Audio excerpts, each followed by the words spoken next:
Olá, bom dia. Hoje é segunda-feira e começa agora o programa Justiça no Ar. Eu sou Fernanda Picanço e quero a sua companhia neste início de semana. Programa Justiça no Ar. O programa Justiça no Ar é mais uma ferramenta de comunicação do Tribunal de Justiça do Amapá para levar até você todas as informações relacionadas à justiça amapaense. O programa de hoje está recheado de muita informação e hoje vamos falar com o desembargador Carmo Antônio de Souza, que é o presidente da comissão do 10º concurso da magistratura amapaense.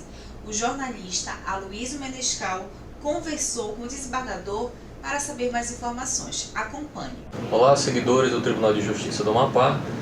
Estamos aqui em mais um Justiça no Ar e hoje vamos entrevistar o desembargador Carmo Antônio de Souza, o primeiro colocado no primeiro concurso da magistratura do Estado do Amapá e presidente da comissão do 10º concurso da magistratura. As inscrições estão abertas de 4 de outubro a 4 de novembro, agora de 2021, para mais esse certame. Desembargador Carmo Antônio, olá, muito bem-vindo aqui a mais essa entrevista. O que o senhor pode nos falar a respeito deste novo concurso? Muito obrigado. Como você disse, nós estamos na 10ª edição. Significa que desde aquele primeiro concurso, em 1991, estão decorrendo agora 30 anos. E em comemoração aos 30 anos, nós estaremos, a partir de agora, desse mês, na tentativa de preencher as vagas que nós temos e as que virão. Nós temos atualmente 11 vagas e é evidente que no decorrer da validade do concurso, porque após a publicação definitiva do resultado, nós teremos 2 anos de validade que pode ser prorrogado por mais 2 anos. Então o nosso concurso, ele é um concurso de diversas etapas, então nós temos 6 etapas e claro que ele vai acontecer no decorrer de todo esse ano. Nós estamos otimistamente prevendo que a gente possa publicar o resultado definitivo do concurso ainda esse ano, vai depender de como as coisas acontecerem. Parte dele é realizado pela Fundação Carlos Chagas e uma parte dele pela própria comissão do Tribunal de Justiça, e a nossa esperança é que a gente possa selecionar os melhores para que o Poder Judiciário do Estado do Amapá continue tendo essa liderança em termos de agilidade e qualidade que sempre teve até aqui. Perfeito. Uma parte dessas vagas surgiu a partir de aposentadoria, outra parte a partir de promoções para o desembargo, né, com a elevação de alguns juízes ao desembargo. E já há algum tipo de perspectiva, algum tipo de previsão de novas vagas surgirem no horizonte, ou ainda é apenas uma previsão mesmo dessa possibilidade? Por enquanto é apenas uma previsão, mas é natural que no decorrer desses semestres que acontecerão, desses próximos anos, um ou outro juiz decida pela aposentadoria. Então, é imprevisível, mas o que nós já temos garantido nesse momento são 11 vagas. Perfeito. Desembargador Carmo, ainda aqui dentro do edital se fala também em uns 5% de vagas reservadas a pessoas com deficiência, 20% reservadas a candidatos negros, e o concurso, assim, ele preenche uma série de requisitos legais que são impostos a todos os concursos que são realizados aqui no Brasil. Existe algum outro tipo de inovação, algum outro tipo de característica que esse concurso tem que o senhor acha interessante se ressaltar? Porque, assim, o cidadão comum, o leigo na área de legislação, ele pode imaginar que o concurso da magistratura tem especificidades muito particulares, né? Há alguma coisa interessante que o senhor acha interessante ressaltar para quem não compreende muito bem? Primeiro é importante entender que dentro da área do direito, as pessoas que se tornam bacharéis em direito, ele tem diversas carreiras a seguir. Muitos deles optam por serem advogados, então prestam o exame da ordem e serão advogados. Outros optam por ser juízes, outros por membros do Ministério Público, outros delegados. outras carreiras técnicas, e a grande verdade é que o direito tem um leque muito amplo e tem muitas pessoas que têm vocação para a magistratura. E na magistratura, claro que tem diversas características do concurso. O primeiro aspecto é que hoje as regras gerais do concurso são estabelecidas pelo Conselho Nacional de Justiça. Então, as disciplinas para a Justiça Estadual são as mesmas. Exemplo, a pessoa não será surpreendida no concurso do Amapá, por exemplo, nós vamos ter uma disciplina que não tem em São Paulo. Não. Nesse aspecto, todos os concursos para magistratura estadual têm 12 disciplinas divididas em 3 blocos. Exemplo, no primeiro bloco tem direito civil, processo civil, entre outras. No segundo bloco tem penal, processo penal, entre outras. No último bloco tem direito econômico e dentre outras particularidades. Então, nesses blocos todos, o candidato tem que obter nota mínima, acertos mínimos.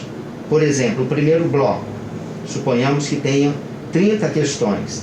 Dessas 30, se ele não acertar no mínimo 9, ele já está eliminado. E mais, no conjunto da obra, de todos os blocos, dos 3, ele tem que acertar no mínimo 60% das questões. Ou seja, se são questões, 100 questões múltipla escolha, o candidato tem que acertar no mínimo 60 para ele poder concorrer à etapa seguinte. A etapa seguinte ela é composta de prova dissertativa, uma teórica e outra prática. A prática significa sentença.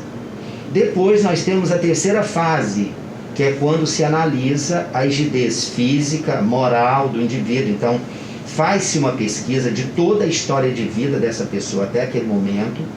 Depois, faz-se o exame físico-mental.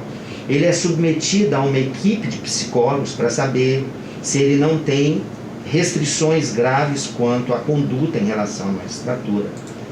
Vencida essa etapa, nós temos a inscrição definitiva. Depois nós temos a prova oral. Depois nós temos o curso de formação, que é dado pela própria escola judicial, em que não se dá mais aula de penal, processo penal, civil, não, aulas práticas. Inclusive, uma das etapas é cursando, cada pessoa aprovada nessa etapa, ela visita todas as unidades, vai para o interior, para ele conhecer a realidade do nosso estado, qual é o trabalho do juiz, e é eliminatória também. Se ele não tirar a nota mínima de 6 em cada disciplina, ele não passa a seguinte. E a sexta etapa e última etapa é exatamente a classificação, é a análise dos títulos, ou seja, os concursos que ele passou, o exercício de profissão. Então é lógico que a carreira da magistratura, o concurso da magistratura, tem diversas particularidades que se aplicam especificamente a essa carreira. Claro que o Ministério Público é muito semelhante. Por quê? Porque as carreiras são muito próximas. Normalmente o concurso deles também tem essas etapas, mas a carreira da magistratura especificamente é esse concurso especificamente tem essas particularidades. Perfeito. Desembargador Carmo Antônio, o senhor teria algum recado a dar para os candidatos? O primeiro aspecto que eu ressalvo, eu estou já na Justiça do Amapá há 30 anos, estou completando 30 anos. E eu sempre digo que quando eu entrei na faculdade, eu era serventuário da Justiça Federal, o meu sonho era me tornar magistrado e ser professor. Então, qual é o meu recado? Aquelas pessoas que pensam que têm vocação ou que sempre sonharam em ser magistrado, essa é a ótima oportunidade. Primeiro, porque é no estado do Amapá. Eu deixei Goiás naquela época e eu digo para as pessoas que têm convivência comigo, eu jamais me arrependi de ter vindo para o estado do Amapá e jamais me arrependi de ter escolhido essas duas profissões que eu exerço hoje, que é exatamente a magistratura e o magistério. Então eu espero que as pessoas que se sintam vocacionadas possam se esforçar, né? Tem aquele requisito básico que a pessoa tem que ter no mínimo 3 anos de prática jurídica, mas o termo é amplo, pode ser professor universitário, pode ser curso de pós-graduação, pode ser o exercício de atividades que exijam ser bacharel em Direito. Então, o campo é muito amplo. No mínimo, a pessoa tem que ter 3 anos de formada e ter tido prática jurídica nesse período. E aí eles estarão aptos, e eu espero que a maior quantidade de amapaenses possa concorrer a essas 11 vagas que nós estamos aqui. Ela é aberta para todo o país, mas nós temos a esperança. Em todos os nossos concursos, nós sempre tivemos amapaenses aprovados. Esperamos que o 10º concurso não seja diferente. Perfeito. Esse foi o desembargador Carmo Antônio de Souza, primeiro colocado no primeiro concurso da magistratura do Estado do Amapá e presidente da comissão do atual 10º concurso público para provimento de cargo de juiz de direito substituto do TEJAP. O edital de número 001 de 2021 do TEJAP foi publicado no Diário de Justiça Eletrônico número 173 de 2021 e está disponível no portal do Tribunal de Justiça. Muito obrigado, desembargador. Até a próxima entrevista. Até a próxima, se Deus quiser. O programa Justiça não vai fazer um breve intervalo e daqui a pouco a gente volta com mais informação para você. Programa Justiça no Ar. O NUJEPNAC é o órgão do Tribunal de Justiça do Amapá, responsável pela gestão dos precedentes qualificados previstos no Código de Processo Civil.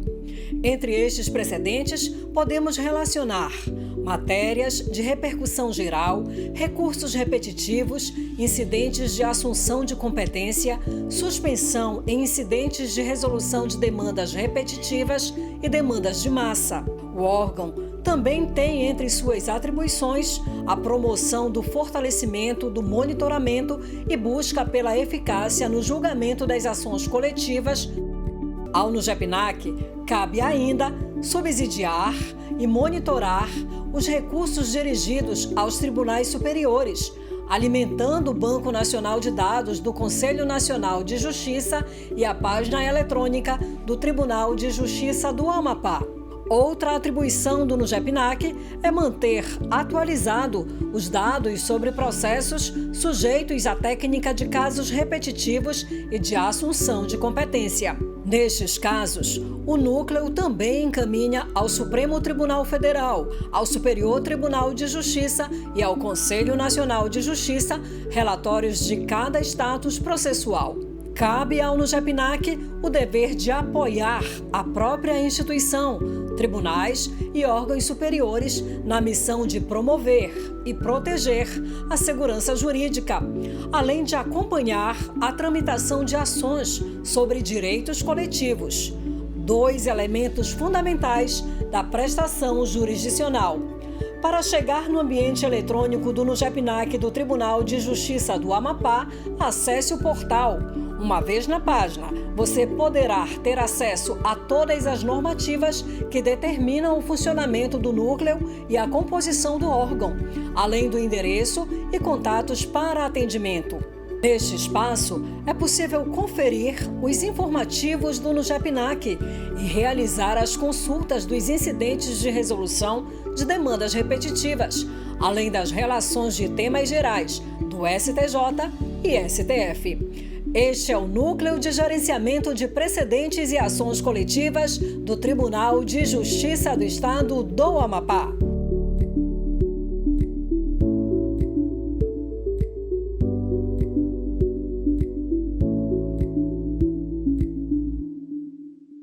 O programa Justiça no Ar está de volta e eu quero te convidar para acompanhar agora uma entrevista com o juiz Carlos Fernando, ele que é titular da 4ª Vara de Família de Macapá. O jornalista Aloysio Menescal conversou com o magistrado que falou sobre o uso da abordagem sistêmica e outras ferramentas das práticas restaurativas e constelação familiar na solução de conflitos. Acompanhe. Olá, amigos e seguidores do Tribunal de Justiça do Amapá. Eu sou Aloysio Menescal, faço parte aqui da equipe da Assessoria de Comunicação do TEJAP e hoje vamos entrevistar o Dr. Carlos Fernando, que é o titular da 4ª Vara de Família da comarca de Macapá. O Dr. Carlos Fernando já é conhecido por tradicionalmente fazer um trabalho no sentido de empoderar as partes nos conflitos que chegam à sua unidade judicial. E hoje ele vai falar um pouco sobre a abordagem sistêmica como a solução de conflitos familiares. Dr. Carlos, muito bem-vindo. Obrigado, Luísio. Queria te cumprimentar e agradecer a Ascom pelo convite. Estou sempre à disposição para trazer informações sobre o nosso trabalho e também cumprimentar todos os web telespectadores, essa é a expressão que estão usando hoje em dia, que nos assistem. Perfeito, Dr. Carlos. E o senhor poderia então explicar para nós e para todos que estão nos assistindo em que consiste essa abordagem sistêmica, no que ela amplia ou se aplica a esse seu tratamento já tradicionalmente conhecido em relação à prioridade pelo acordo, pela solução negociada, em detrimento até às vezes da sentença imposta pelo magistrado. Isso. Bem, essa é uma nova forma de trabalhar conflitos que vem ao encontro desse princípio que nós adotamos na Vara de Família, de privilegiar a conciliação, privilegiar o acordo, privilegiar a solução alcançada pelas próprias pessoas envolvidas no conflito. Eu entendo que sempre a melhor solução vem das pessoas que estão envolvidas, pois são elas que conhecem a realidade em que vivem, são elas que experimentam as dificuldades que surgem em relação ao conflito, são elas que sofrem as dores geradas pelo desentendimento, pelas mágoas, e são elas que sofrerão as consequências da decisão que vier a ser tomada. Então, ninguém melhor do que elas para escolher formular essa decisão, escolher o caminho que trilharão, ao invés de deixar na mão de uma terceira pessoa, um juiz, que tem pouquíssimo conhecimento sobre a situação e a vida delas. A abordagem sistêmica ela vem inicialmente das constelações familiares, que é um método terapêutico desenvolvido especialmente pelo Bert Hellinger, o fundador, um alemão, que fundou essa forma de trabalhar. E também com outra abordagem que é conhecida como constelações estruturais, que é um outro método desenvolvido que tem influência das constelações familiares, mas diverge na concepção e nas técnicas utilizadas. Mas as duas, elas têm em comum o fato de considerarem os sistemas, não apenas o indivíduo, mas a pessoa colocada em um sistema. Um sistema é sempre um conjunto de elementos organizados em função de uma meta, de uma tarefa, de um objetivo. Por exemplo, uma sociedade empresarial pode ser considerada um sistema, porque é formada de vários elementos, de departamentos, de divisões que executam certas tarefas voltadas a um objetivo maior. Elas não existem, as partes internas da sociedade empresarial não existem por si sós, mas em função do conjunto e da meta que se quer alcançar, seja produzir e comercializar um produto, prestar um serviço e assim por diante. Os órgãos públicos também podem ser vistos como sistemas, pois eles são formados por elementos voltados à execução de uma tarefa, prestação de um serviço. No caso da justiça, o sistema de justiça é formado por diversos elementos que têm como meta a entrega da prestação jurisdicional, pacificação social, realização do direito. Então, tudo são exemplos de sistema. A família também pode ser vista como um sistema, pois ela é formada por vários elementos e que tem uma tarefa, um objetivo. A tarefa é a manutenção, a continuidade da vida, a preservação das pessoas, a realização de objetivos comuns. Então a família se coloca como um sistema. Essa abordagem sistêmica, então, tem como característica principal olhar não só os indivíduos, os elementos do sistema, mas o sistema como um todo.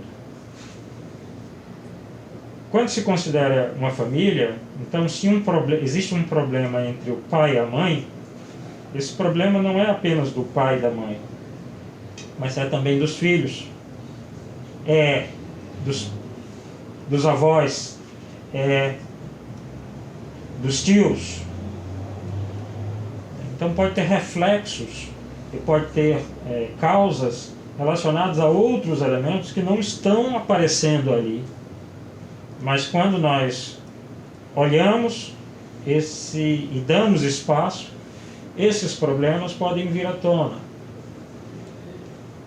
Algumas vezes, por exemplo, quando nós trabalhamos divórcios e dissoluções de união estável, algumas vezes aparecem problemas relacionados à mãe ou pai de uma das pessoas que está ali se separando, que está divorciando, está dissolvendo a união estável. E que precisa ser olhado de alguma maneira para poder resolver o conflito. Então é nisso que consiste a abordagem sistêmica. É um olhar mais ampliado para o sistema em vez de apenas para os indivíduos. E doutor Carlos, esse olhar ampliado, essa levada em consideração, né, dos papéis específicos de cada elemento dentro daquele conflito, no caso, por exemplo, no divórcio, né, o papel do pai e mãe de cada um daqueles componentes do casal, o papel que os filhos às vezes assumem ativamente ou passivamente dentro daquele conflito, eu imagino que exija uma formação, um estudo e um grau de complexidade na análise bem maior do que o simples ato de produzir uma sentença com base no que está descrito ali no processo. Uma coisa que eu tenho ouvido com uma certa frequência, mas eu queria até confirmar com o senhor, se o senhor confirma dentro da sua experiência e das suas formações nessa questão da abordagem sistêmica, é que é verdade que um conflito, por vezes, tem várias narrativas ocultas que escapam à narrativa processual? Sim. Isso já há muito tempo tem sido reconhecido no âmbito do Poder Judiciário.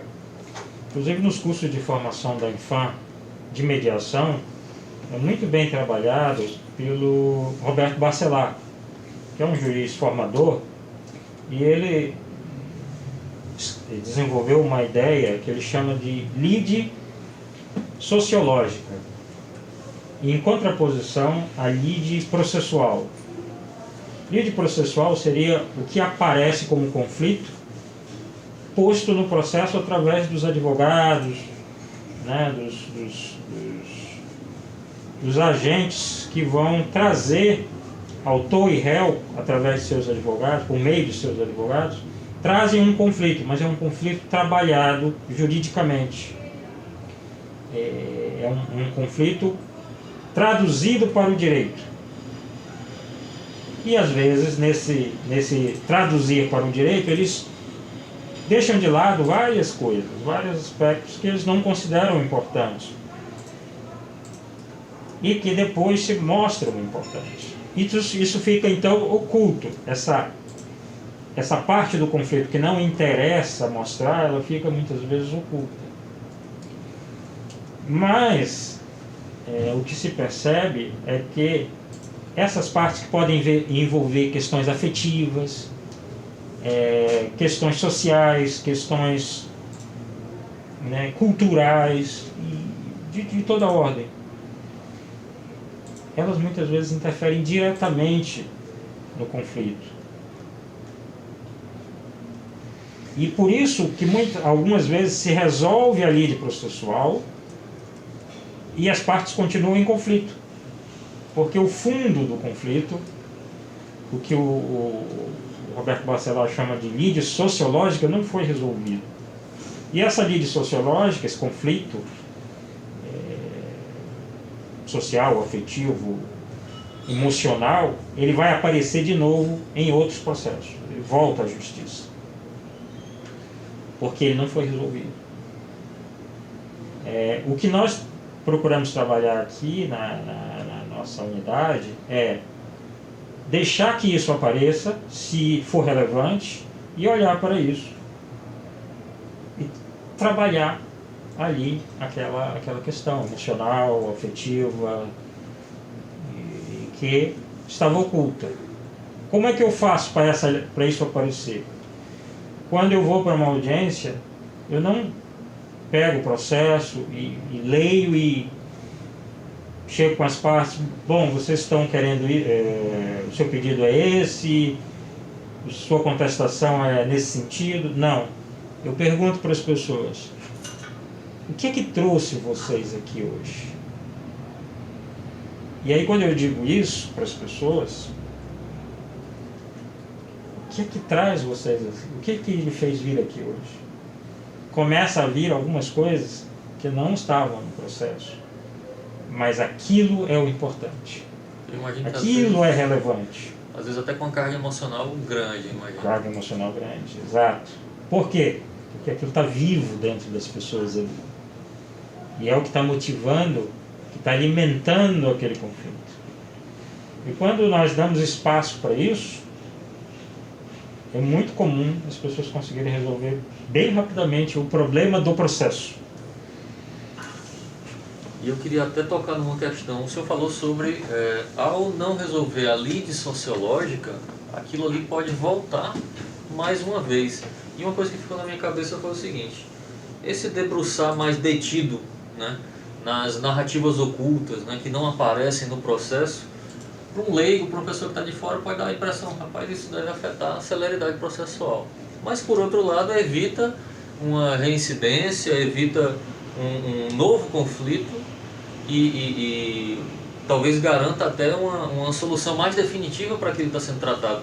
Esse debruçar mais detido, ele compensa uma eventual perda de celeridade por resolver de uma maneira mais definitiva ou não? Na minha matemática, compensa. Porque, primeiro, o meu foco como juiz é ajudar as pessoas a encontrar boas soluções realmente que solucione, resolva o problema deles.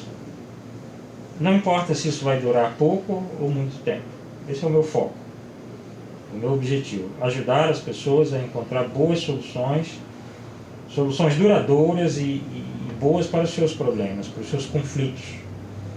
Se isso vai demorar pouco ou muito tempo, para mim não é tão relevante. Quer dizer, num primeiro momento. Num segundo momento, quando se olha para a questão de celeridade e economia processual, a gente vê que gastar um pouco mais de tempo numa conciliação pode acelerar muito o processo, porque se for bem trabalhado, as chances de um bom acordo são elevadas. E esse bom acordo põe fim ao processo, evita-se a prática de muitos atos. Segundo, uma boa solução, uma solução duradoura, vai na direção do que falaste. Evita que surjam novos processos em razão de uma solução rápida, mas pouco efetiva, superficial e que não resolveu de fato a lide sociológica. Ela permanece, ela vai gerar outros conflitos que vão desembocar na justiça. Essa multiplicação de processos, de ações, se vê muito em vara de família, quando não ocorre essa boa solução. Então a pessoa entra, uma ação de divórcio, compartilha de bens, foi resolvida por uma sentença que não solucionou o problema que havia. o verdadeiro conflito entre eles. Aí depois vem uma ação de guarda, que envolve uma briga com relação à guarda dos filhos. Aí depois entra uma ação de alimentos, depois uma de execução de alimentos, depois isso, depois aquilo. Ou seja, há uma multiplicação de processos em decorrência de uma resolução pouco efetiva, pouco substancial do primeiro processo. E que podia até ter parecido célere na hora, mas exatamente, acabou caindo de volta, né? Então nós temos que considerar não a celeridade como uma qualidade em si mesma. Celeridade, ela é um dos componentes da boa prestação jurisdicional, mas não é o único. Há outros valores que precisam ser considerados. A qualidade da solução, a qualidade da prestação jurisdicional é fundamental. Também precisa ser considerado. Então, ao meu ver, minha percepção é que a boa prestação jurisdicional ela encontra-se no meio termo entre celeridade e qualidade, de modo que a solução seja a mais adequada possível. Quando eu falo sobre solução adequada, é a que melhor atende os interesses de todas as pessoas no processo, dentro de um tempo razoável, ou seja, com celeridade. Para mim, isso é o ponto perfeito, né? O ponto ideal, vamos dizer assim. Tem que ser célere, mas não pode ser apressado, né? Não pode ser apressada nem mal feita. Perfeito. Doutor Carlos, o senhor comentou um pouco sobre alguns dos processos e quais são gerados depois, quando lá no início não foi bem tratada a questão, quando não sofreu uma abordagem sistêmica, como é que o senhor trabalha. Eu lhe perguntar duas coisas juntas. Uma, qual o maior número quais são as demandas que mais, que mais surgem dentro da sua unidade, da 4ª Vara de Família aqui da comarca de Macapá, e quais dessas demandas são as que o senhor encontra mais sucesso nessas abordagens, né, sistêmicas e na promoção de acordos, né, com solução compartilhada pelas partes? Ok. Bom, na primeira parte tem uma percepção assim até visual de que a grande parte das nossas demandas é de ação de alimentos e execução de alimentos. Isso até se agravou agora com a pandemia em razão da perda de renda, queda na capacidade econômica das pessoas. Tudo isso gera mais movimento nessa área. Nós temos também um número crescente também de inventários. Isso acredito seja possivelmente uma decorrência também, um efeito pós-pandemia, em razão de muitas pessoas idosas, especialmente, terem falecido. Esses são o que nós temos mais. Com relação à segunda pergunta, eu observo que, na minha experiência, esse trabalho ele tem dado bastante resultado em ações que envolvem guarda e dissoluções de união estável, reconhecimento e dissolução de união estável, em que há disputa por partilha de bens. Então, nesses dois casos eu vejo que produz, quando há um conflito bastante intenso, sim. Pessoas que se separam, também isso ocorre em divórcios, pessoas que se separam normalmente estão assim muito carregadas, especialmente se essa separação é recente, muito carregadas por sentimentos intensos, às vezes, e negativos em relação ao outro. Isso tudo dificulta muito a conciliação. E esse trabalho mais profundo, que é permitido pela abordagem sistêmica, ajuda muito nesses casos. E até lhe perguntar, toda luz projeta uma sombra, né? Então eu imagino que do mesmo jeito que alguns casos, algumas demandas que surgem na unidade tenham mais sucesso. Algumas situações, não necessariamente demandas específicas, de um tipo específico, mas algumas situações ou posturas das partes impedem completamente o surgimento de um acordo, né? A produção de um acordo onde elas de fato estejam empoderadas. Quais são essas situações que impedem totalmente o acordo e que acabam frustrando essas tentativas? Bom, o mais importante é o seguinte, esse trabalho é um trabalho voluntário. Eu não acredito em conciliação forçada, porque para mim é uma contradição em termos. Se é conciliação é porque há um acerto de vontades. As pessoas estão dispostas àquilo. E antes de uma conciliação vem a vontade e a disposição para tentar a conciliação, para passar pelo procedimento de conciliação ou mediação. Então, quando as pessoas estão assim, num estado tal que elas se recusam, simplesmente recusam a participar, aí não há como trabalhar com elas. Eu já encontrei essas situações. Não são muito comuns, mas existem. A maioria das pessoas, elas estão tão angustiadas com o processo representa um peso para as pessoas tão grande, que elas estão dispostas a qualquer coisa. Então elas sempre normalmente vêm com boa vontade, querem participar, querem tentar.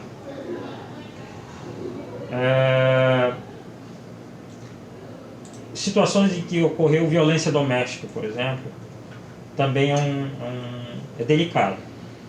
Muitas vezes não é possível em razão do temor que geralmente a mulher, né, lógico, a mulher tem em relação ao ex-companheiro, ex-marido. Isso dificulta, porque toda vez que ela se colocar na presença do outro, gera nela relembrar situações difíceis e que não permitem a realização de uma sessão de conciliação ou mediação. Então é preciso sempre tomar muito cuidado com isso. Nós não forçamos, nós perguntamos, senhora, apesar de toda essa situação, a senhora se sente em condições de participar, de trabalhar conosco aqui buscando uma solução amigável? Até para não revitimizar. Exatamente, é muito problemático isso. Então, nós sempre procuramos criar um ambiente seguro, onde as pessoas se sentam bem, confortáveis, protegidas e possam livremente participar. Várias vezes já redesignei audiências quando as partes chegaram, observei uma delas não estava bem. Então faz parte do nosso trabalho, dessa abordagem, olhar para as pessoas e ver como é que elas estão. Então algumas vezes a pessoa chega, eu olho para ela, olho bem, pergunto como está. As pessoas dizem assim, não, tudo bem. Eu não me contento com essa resposta, eu pergunto, estar bem significa o quê? Para o senhor, para a senhora? Não, está tudo bem, eu estou só sentindo isso, aquilo. Aí eu exploro mais, sim, mas então como a senhora, o senhor está hoje, é possível nessa condição trabalhar? O senhor vai ter tranquilidade, vai estar com a mente em condições de participar? Aí a pessoa vai, aí eu vejo que não. Eu digo, bom, o senhor ou a senhora, ou a outra parte, né, o senhor está vendo que ele não está bem, eu proponho aqui nós redesignarmos por um dia que fique melhor para os dois, que estejam em condições. Então, faz parte disso, essa preocupação com as pessoas, delas trabalharem de forma no melhor que elas estiverem, né, em boas condições, se sentindo protegidas, se sentindo à vontade, em perfeitas condições de buscar uma solução. Porque o trabalho é delas, isso é importante. considerar. Eu sempre digo, olha, o esforço maior vai ser de vocês. Eu vou ajudar. O conciliador, ele é sobretudo, o conciliador, o mediador, é sobretudo um ajudador. Porque a solução precisa vir das partes. Senão, eu me substituo como conciliador ou mediador às partes. E eu faço mais ou menos o que um juiz faz. Estou trazendo a solução. Não. A solução precisa ser construída por eles, a partir da realidade deles e das necessidades deles. E, doutor Carlos, se o senhor fosse já levando um pouco esse conhecimento, essa experiência adquiridas dentro da abordagem sistêmica, se o senhor fosse dar um conselho para um homem ou uma mulher que está vivendo um conflito familiar e que ele pode futuramente ser ajuizado, que conselho o senhor daria, levando em conta essa abordagem sistêmica, para essa pessoa trabalhar esse conflito e eventualmente até evitar um ajuizamento e produzir, em casa mesmo, produzir uma solução? Bem, a abordagem sistêmica ela exige um conhecimento mais técnico, formação. Eu tenho cursos na área de cursos em constelação familiar, em constelação estrutural e num outro método de constelação que se chama constelação da identidade. Eu já venho há anos estudando isso.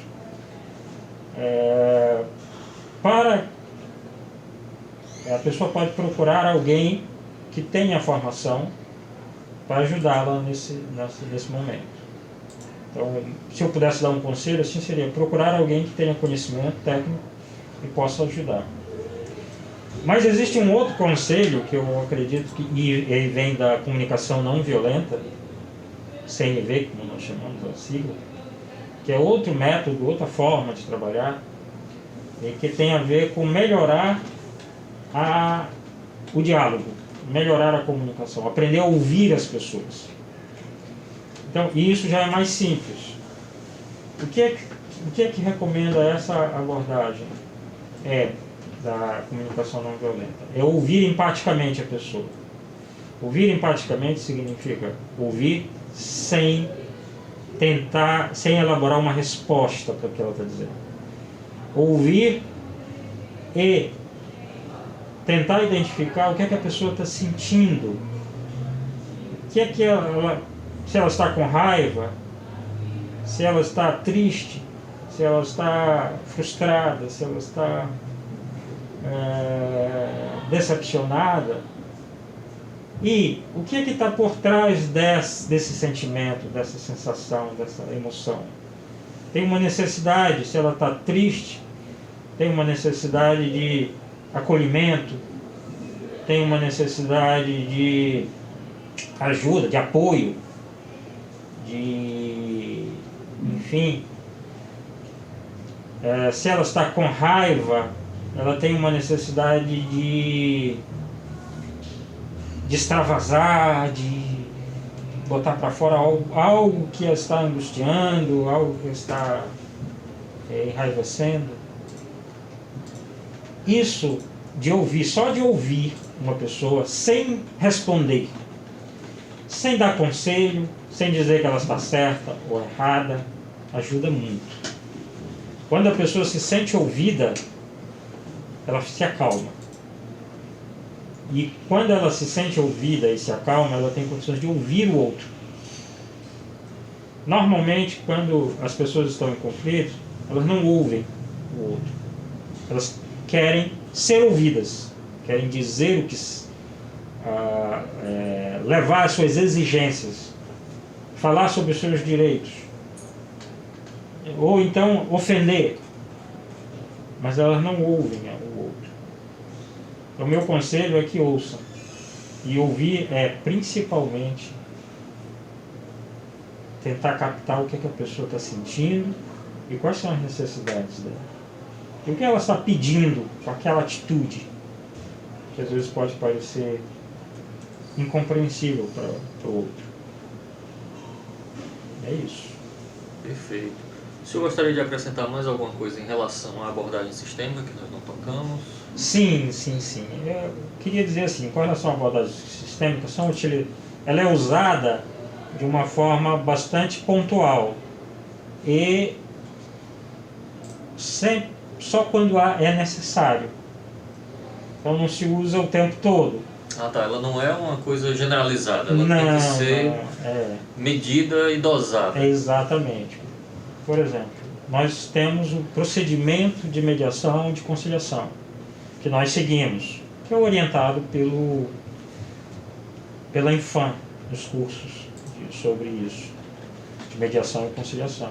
Então nós usamos aquele procedimento da Infam e quando nos deparamos com alguns impasses, alguns obstáculos, chega um ponto que já se tentou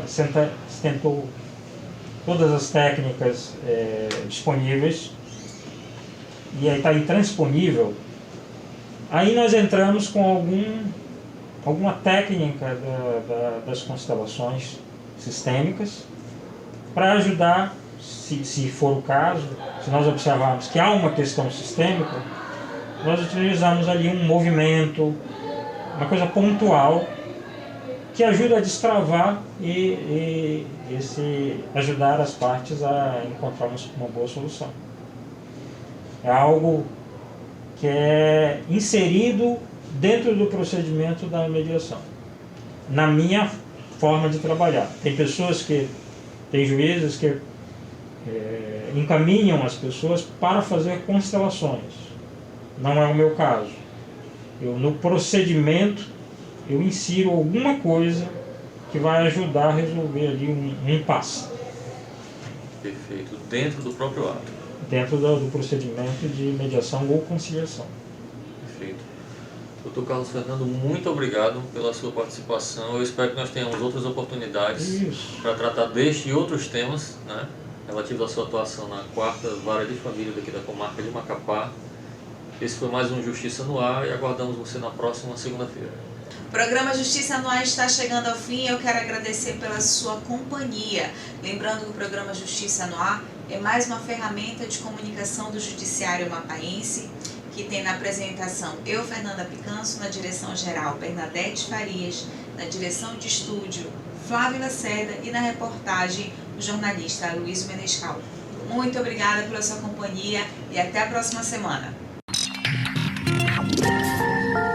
Programa Justiça no Ar.